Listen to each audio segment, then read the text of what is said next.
ఇక్కడ yellow colour లో నేను పిన్ చేసి పెట్టాను. బందర్ ఇది చాబహార్ పోర్ట్. ఇది చాబహార్ పోర్ట్. భారతదేశం ఇక్కడ అభివృద్ధి చేస్తోంది యాక్చువల్లీ. ఇది కూడా మనం ఇప్పుడు ప్రాబ్లం ఏంటంటే ఇప్పుడు చాబహార్ పోర్ట్ మీద ఒక్క అటాక్ కూడా జరగలే, బికాస్ మన ప్రెసెన్స్ ఉంది అక్కడ ఉంది కాబట్టి.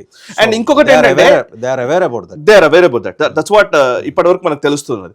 అమెరికా నుంచి ఏ అటాక్ చాబహార్ మీద జరగలే. సో అక్కడ మన డిప్లొమసీ గెలిచినట్టే కదా. ఎగ్జాక్ట్లీ. అండ్ ఇంకోటి చాబహార్ నుంచి పైకి ఇప్పుడు ఆఫ్ఘనిస్తాన్ కి ఒక ట్రేడ్ రూట్ మనం నిర్మించుకుంటున్నాం. యాక్చువల్లీ ఇక్కడ నుంచి ఇక్కడ వరకు రోడ్ మార్గం ద్వారా వెళ్ళాలనేది. బేసికల్ ఆఫ్ఘనిస్తాన్ కి వెళ్ళాలంటే మనకున్న ప్రాబ్లం ఏంటంటే అయితే ఇప్పుడు మనం పాకిస్తాన్ నుంచి ఎయిర్ స్పేస్ యూజ్ చేసుకోవాలి. పాకిస్తాన్ ఎయిర్ స్పేస్ వాళ్ళకి ఇవ్వదు కాబట్టి మనం దాన్ని తీసుకోము. సో మనం ఈ ఆప్షన్ ని మనం తీసుకున్నాం చాబహార్ పోర్ట్ ని. అండ్ చాబహార్ కి పక్కనే ఇక్కడ గ్వదర్ పోర్ట్ ఉంటది. మీరు చూస్తే ఇది గ్వదర్, నేను ఇంకా పిన్ చేయలేదు. Balochistan area, Gwadar Balochistan area. ఇది చైనా డెవలప్ చేస్తుంది. గ్వదర్ కి పక్కనే ఉన్నటువంటి చాబహార్ ని మనం డెవలప్ చేస్తుంది. ఇది స్ట్రాటజిక్ ఇంపార్టెన్స్.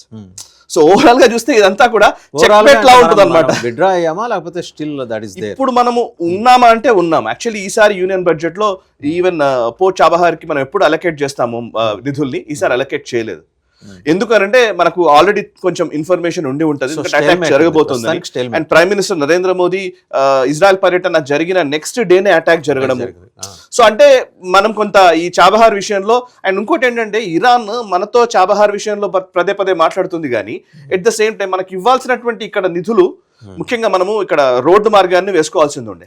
ఆ రోడ్ మార్గం దగ్గరకు వచ్చిన తర్వాత అంటే బేసికల్ ఒక 20 to 30 కిలోమీటర్ స్ట్రెచ్ కి పర్మిషన్ ఇవ్వట్లేదు ఇరాన్ పర్మిషన్ ఇవ్వట్లేదు.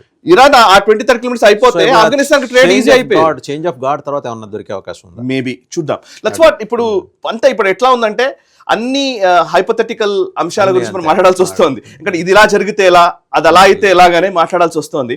సో ఇది ఓవరాల్ గా స్ట్రాటజిక్ పాయింట్స్